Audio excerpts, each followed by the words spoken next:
Next collar, अस्सलाम वालेकुम। जी वालेकुम सलाम। जी कौन और कहाँ से? मैं बरी से बोल रहा हूँ, मोहम्मद जुल्फ़िकार मेरा नाम है। जुल्फ़िकार भाई कहाँ से बताया? बरी से अच्छा जी, बरी से। जी फरमाइए। हाँ, मेरा मसला ये है कि मुझे गले में बहुत तकलीफ रहती है। गले में तकलीफ रहती है? ये तो गले में ऐसे लगता है जैसे कोई बलगम फंसी हुई है, बाहर नहीं निकलती। अच्छा, उम्र कितनी है? उम्र तो अबाउट 78।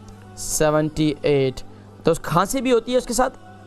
नहीं, थोड़ी बहुत ड्राई खांसी होती है, लेकिन वो इतनी तंग नहीं करती मुझे। तो सांस की तकलीफ तो नहीं है?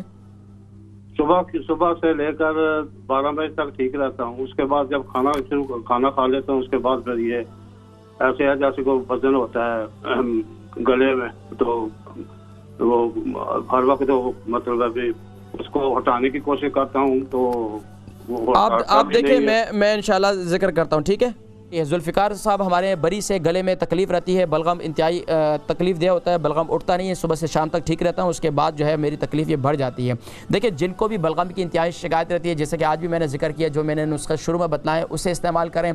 इसके साथ साथ अगर जिनको बहुत ज़्यादा बलगम है, बलगम बिल्कुल भी नहीं उठ रहा, इंशाल्लाह ये तो पेशाब के रास्ते पर खारिज हो जाएगा या तो फिर मुँह के रास्ते बाहर आ जाएगा। अब वो क्या है नुस्खा ये है कि अदरक जो है उसका जूस निकालें, 1 चम्मच, कलौंजी का तेल ले लें, ½ टी स्पून, और अगर आपको शुगर नहीं है तो आप जो है इसके साथ वो शहद भी मिला दें। सुबह नहार मुँह इसे इस्तेमाल करें इंशाल्लाह, और रात को सोते वक्त इस्तेमाल करें। आपके बलगम की तकलीफ़, रेशा ऐसा कटेगा कि आपको सुकून आ जाएगा और आप इंशाल्लाह दुआएं देंगे। तो ये 3 चीज़ें आप इस्तेमाल करें। उसके अलावा जो मैंने शुरू में नुस्खे बताएं उसे भी इस्तेमाल करें। इंशाल्लाह अल्लाह तबारक व तआला आपके रेशे की तकलीफ़ जो है इंशाल्लाह इसे दूर फरमाएंगे।